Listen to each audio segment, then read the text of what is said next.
Hi again everyone, it's Henry and I'm here with the second video introducing my Shot, Steel and Stone Horse and Musket era rules.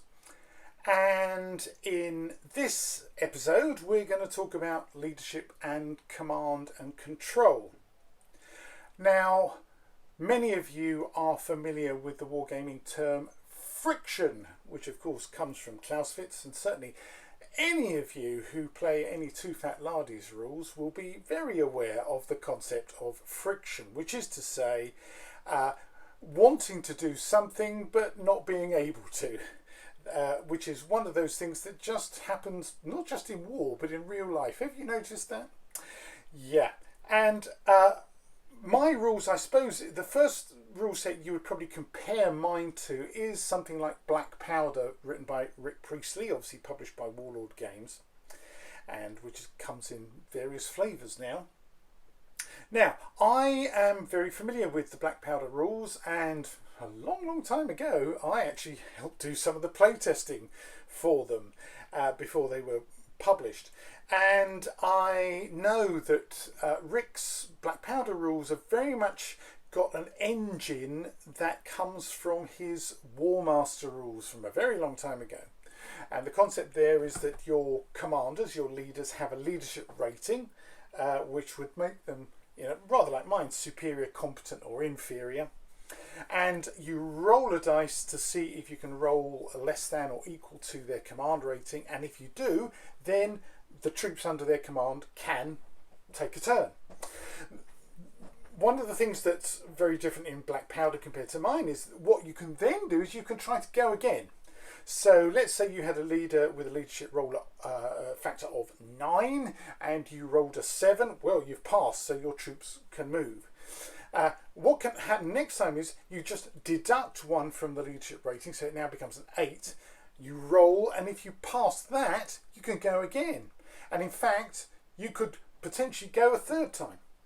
Now, that's great for creating kind of an episodic sort of game, cinematic almost, I suppose you could say. And quite rightly, it's very popular. One of the problems that I have with that is that it means that the other player, the opponent, can be sitting there quite a long time not really being able to do anything with just stuff happening to them. And I just felt like it's not really what I want in my games. I like a bit of friction because I think that makes things more real and more challenging. But I also like to feel that both players can feel engaged throughout the entire game as much as possible. So my leadership system means that if you roll well, you might get a bonus to your movement or fighting ability for your troops in that particular turn. If you roll badly, it might mean that you get a detriment to your movement and fighting ability that turn. It's possible you could roll very well indeed, a double 1 in this case, which gives you a whopping great bonus, or it could turn out you roll very badly. And in my rules for this, double 6, you really don't want a double 6. Okay, that's a blunder, and you would again check against the second chart to see just how bad the effects are, not just on movement but also potentially on your fighting ability. So that's kind of a brief overview, and I'm going to demonstrate shortly exactly how that works out. Okay, now the next thing is I've been asked questions by people who remember that going way back to when I first wrote about my fictitious wars that was published in Miniature War Games in, I think it was April 1986, goodness me, and certainly in my articles in Battle Games when I wrote about the Wars of the Faltinian Succession, in the Wargaming Compendium that came out in 2013, and then again now in Wargaming Campaigns that came out in 2022, can you believe that? I've written about adding more personality to the leaders in your games. Now, this is particularly important if, say, you're fighting solo. If you haven't got a real opponent across the table from you who adds obviously their own personality to what happens, And especially if you're running imaginations campaigns where you're having to invent everything from scratch, I think the joys of it is saying, right, well, okay, let's find out who these people are who are in command of our troops and give them more of a personality. And the way you do that is just like in Dungeons and Dragons, you give them some ratings generated with a good old-fashioned pair of percentage dice, and you give them a rating for their intelligence, their initiative, their courage, their charisma, their strength and their health. Now, obviously in the course of a battle, perhaps not all of those things might apply, only one or two might, but you can certainly see how a commander's initiative and intelligence and courage, they are certainly going to play a part affecting the kind of decisions they might make on the battlefield. Their charisma could come in handy if they're trying to persuade troops to do something that they wouldn't otherwise want to do, such as rallying troops. That could count for something. Their strength and health might only count when or if they actually got into combat or suffered a wound themselves.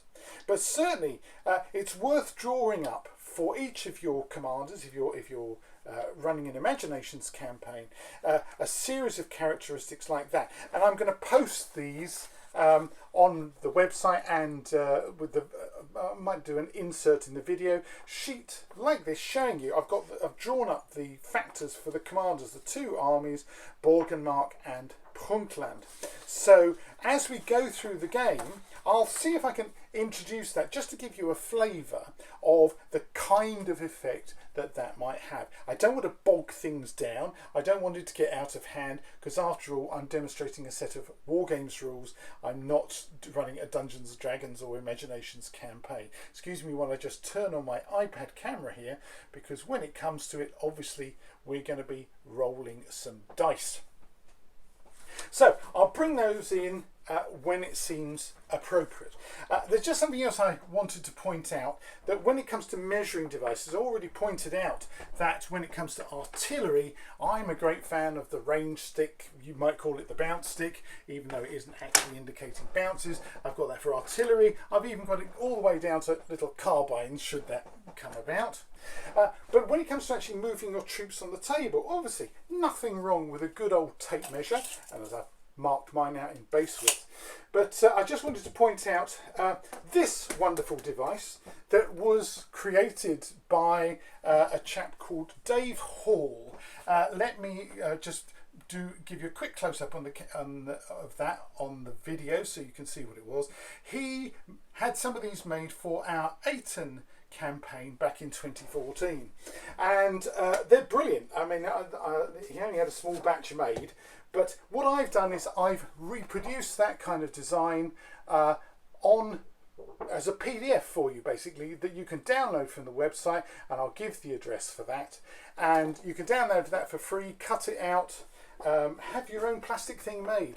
I don't know if I'd get around to actually producing manufacturing plastic versions of this, but it's basically gives you base widths and the 45-degree firing angle and that kind of stuff. Brilliant. So my thanks to Dave Hall for that idea, which I'm passing on to you. Okay, so the first thing we do when we're going to play a game, of course, is to decide who moves first. I'll hesitate there because it is possible to play this using old-fashioned simultaneous movement. Remember that? Writing orders, then declaring your orders and moving simultaneously and doing all your shooting and fighting simultaneously. I still love doing that, and I know these rules will work if you prefer to do it with simultaneous movement. But for most people, and particularly if you're a solo gamer, obviously it makes sense to use the kind of I go, you go system that I've incorporated into the rules. But then it's not a complete I go, you go, because it is possible for, if you like, the passive player at that point in the turn to act in certain circumstances. And as I say, so we'll be looking at the active player and the passive player each turn, but there are things that the other player will be able to do to interrupt and so on and so forth. Okay, so the first thing is we're going to work out who's going to move first. All right. So at this point, you'd probably do a handshake across the table with your real or imagined opponent and say, best of luck, old bean, or something along those lines, even if you don't mean it. And so let's have a look. Who's going to move first? So we're going to roll the dice. Ta-da!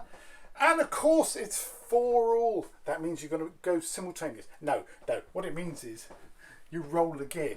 However, if the opposing commanders were of a different rating, say one was a superior commander and the other one was only a competent commander, you'd add 1 to his dice roll. So it would be the superior commander, his side, that actually moved first. You know, that's something for a solo gamer. But if you're 2 players, you know, just with assuming both of you are superior commanders, you roll again. So let's have another go, shall we? Here we go. And, oh, that's a resounding victory for Prunkland there.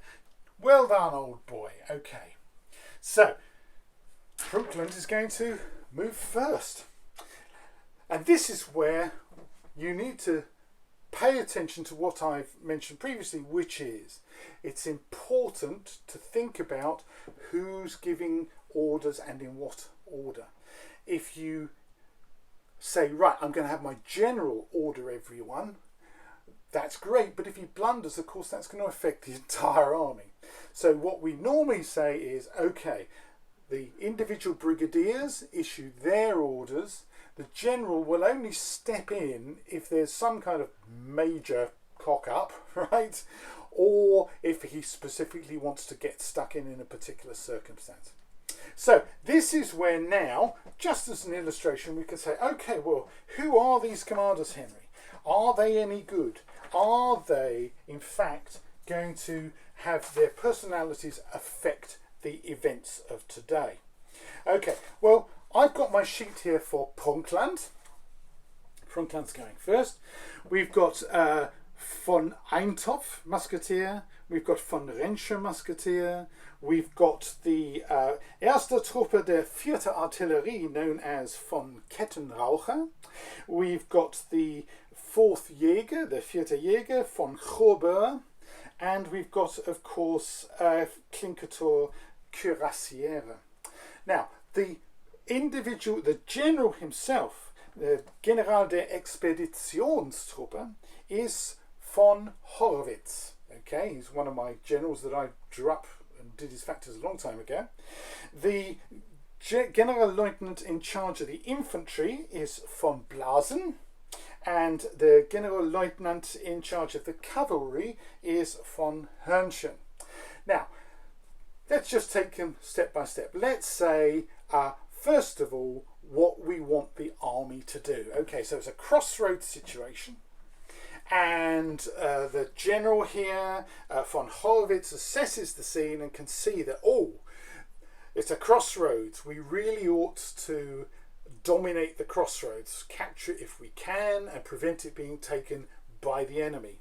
How are we going to do that? Well, we've got potentially some positions where we can achieve fairly secure flanks with the woods and impassable ponds on that side, and the walled enclosure here. We can see in the distance through our telescope, oh, it looks like he's got some light troops, but so have we. Oh, looks like he's got a piece of artillery, so have we, but his is already unlimbered. Can't quite tell necessarily what it is from this distance, but you know, it looks like it's ready to fire, so we need to be careful. That being the case, I want my infantry brigadier to order his units probably into line, because otherwise they're going to be a dense target for that artillery.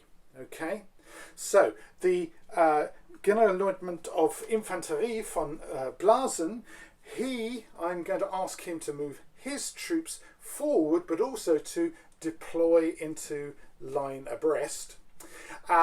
The artillery out on the flank, well, they're in not a bad position. I would say get them to unlimber sort of at the edge of the woods over there, so that they've got a nice field of fire to take in all the incoming troops. And as for the Jaeger, well, there's no place for them in the centre here really, but they do have the advantage that they can move unimpeded through the woodland. So I think it would be a good idea for them to infiltrate the woodland and give support on the flank to the artillery.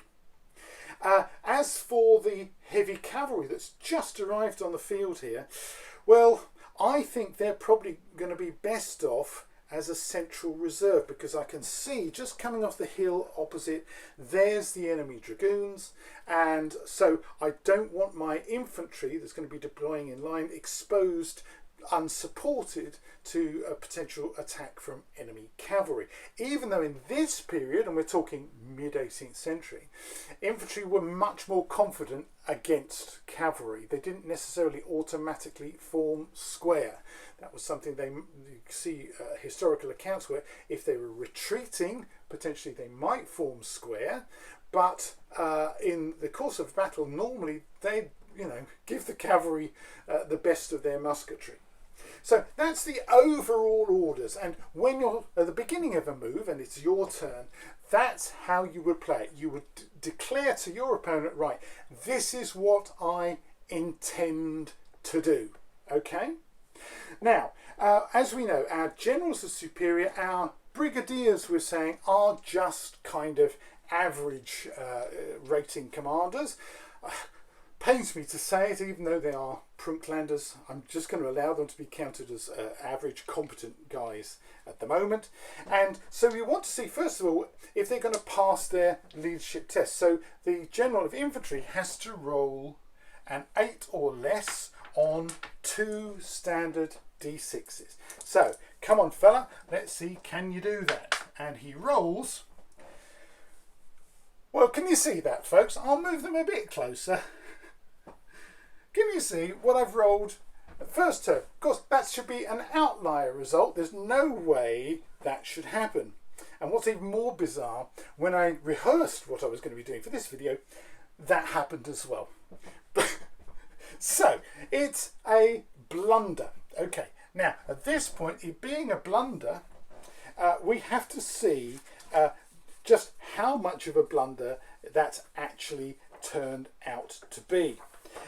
And so we look at our leadership chart. It's in the rules. Okay, I've printed it out here larger.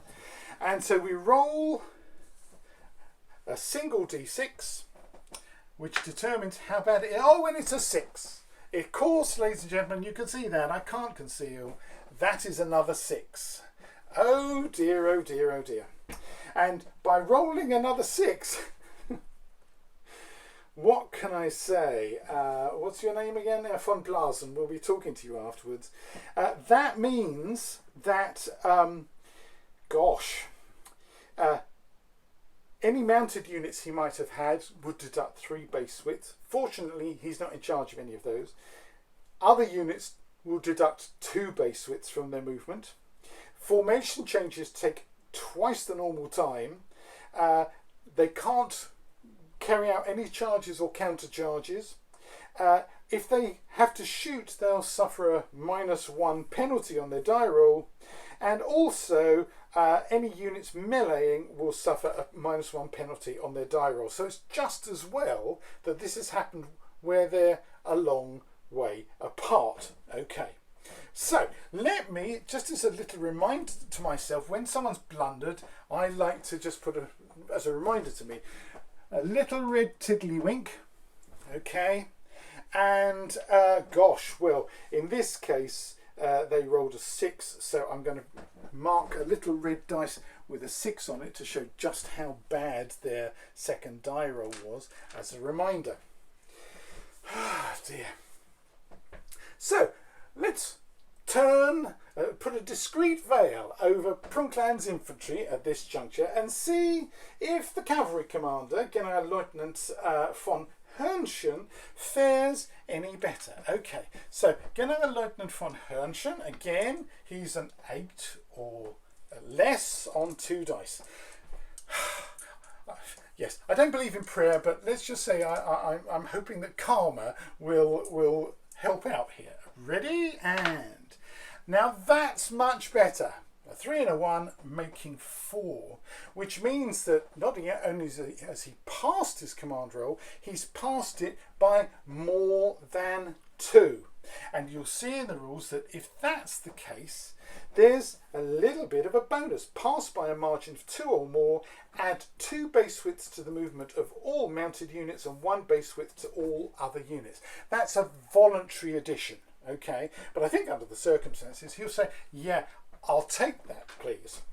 And so what you'll see in the rules is that the close order heavy cavalry, because they're cuirassiers, their normal move is 5 base widths, and he's just given them a 2 base width bonus, which makes 7 base widths. So here I'm going to give him a green tiddlywink because he passed, okay? And it doesn't get a little green dice because it's not like the super duper pass if you'd rolled a double one, where there would be, you know, all sorts of other additions. So we've got one chap who's blundered, and we've got one chap who has passed. Now, the other thing that's in the rules you might have noticed is that if your forces, the 2 armies, are further than 12 base widths apart, and 6 12s, that's 72 centimetres, okay, 12 base widths, and they are in fact further than 12 base widths apart, that's 12 base widths. If they were in column of march, they'd be able to move at double speed, but they're not in column of march. Now this is where I spot it. I'm going to have to do an errata. On the place sheet you'll see that troops in any formation that are further than 12 base widths apart can add 50% to their movement. And that's on the play sheet, but for some reason didn't appear in the movement chart in the book, for which I can only apologise and give myself a slap on the wrist, so I'll have to do an errata sheet for the movement table. But as it is, okay, is that going to help? Well, what it will mean is that even though the infantry, whose normal move would be 3 base widths, has, because of our blundering general, that's been cut down to a single base width, they can add back in another base width. So they'll be able to move 2 base widths. That 2 on this device that I call the Dave, in honour of Dave Hall, they'll be able to move 2 base widths. Not their 3, but certainly not the extras that they would have been able to move. Okay. The cavalry are certainly going to be able to add 50% to their move. So rather than that being a 7 base width move, that will be, and I'll round it down, 10 base width. So they're going to be able to shift a bit. The reason for that rule is it means that things can get into action quicker. None of this 6 inches, 6 inches, 6 inches, 6 inches.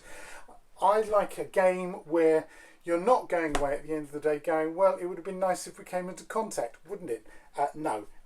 For this, that rule is adjudicated as kind of a march move in order to get things quickly into contact. As for the artillery, well, it's foot artillery, and that sadly means it's probably going to be affected by that sub-commander. Now, that sub-commander has a command radius of 5 base widths. Now, what that means is, and I've got a piece of string here, I'm coming around the side, piece of string which has got 1, 2, 3, 4, 5 base widths, and yes, fortunately, they're just within his command radius. See, I've got a cunning old school piece of string marked with marker pens to show that that's just within the 5 base widths. So they are affected by his blunder, sadly. Foot artillery, which is on the list here, normally moves the same speed as infantry, 3 base widths. Well, they've lost 2 base widths, haven't they? But they are that distance away. So lost 2 takes down to 1, but they've got 1 extra because that one's doubled because of the distance they are from the enemy. So effectively, I think the best thing they can do is probably just move forward a base width and unlimber. Okay, so that's what they're going to do when it comes to their move. The Jaeger, hallelujah, the Jaeger act independently. And so the skirmishing light infantry, their normal move is 5 base widths, and that's increased by 50% because of the distance they are from the enemy. So they can move 7.5 base widths. You don't have to move the maximum, right? It's up to you. That is the maximum you're allowed to move. If you want to move less, you can do so. And obviously there's going to be certain circumstances where you don't want to bump into other units. Okay? So that's how the command works. Because it's Prunkland's turn and because of the distances, and they're still limbered up, there's no shooting to be done at the moment. Musketry range, if you're interested in, oh, what should I look out for? What's musketry range? Here's musketry range. It's 6 base widths, isn't it? Let's have a look. Musket, maximum 6 base widths for smoothbore muskets. They're a long way from being in range of anyone. Okay, rifles, you're interested in rifles. Rifles are a bit longer. Okay, rifle ranges 9 base widths, but again, there's no one anywhere near. Maybe next turn, we'll see. Anyway, I hope that's been helpful to give you an idea of how the command rules work. In terms of those D&D statistics, we could have a look, couldn't we, and see if those commanders would have done something even more intelligent or less intelligent. Let's have a look. So the infantry general, von Blasen, he's got an intelligence of 44, and for that, of course, I would come over here and roll my 2 dice. The red one is the 10s, and he's rolled 96. So basically he spectacularly failed his intelligence roll, which probably explains why he blundered. So there's nothing would get him out of that. What's his initiative is 52. Let's see, and he's failed his initiative as well. No wonder he blundered. See, it all works out. And as for the cavalry general von Hörnchen, his intelligence is 55. Let's have a look. And he rolled 78, so he's not terribly bright. So whatever manoeuvre he makes, I'm going to say it won't necessarily be the cleverest positioning of the cavalry. And in terms of his initiative, he's past that, 49, because his initiative is 68, so he's passed on the initiative. So he will be quite urgent about it. I think that's fair to say. He's a cavalry commander. He's a bit gung-ho. His personal courage is 71, I can see. So yeah, he's like, well, you know, ooh. But maybe his wish to get stuck in will mean he doesn't necessarily make the most intelligent decisions. We'll see how that pans out, ladies and gentlemen. Anyway, next time, obviously, we'll come back and we'll do the same thing for Borgenmark's troops. And who knows, there might be some shooting.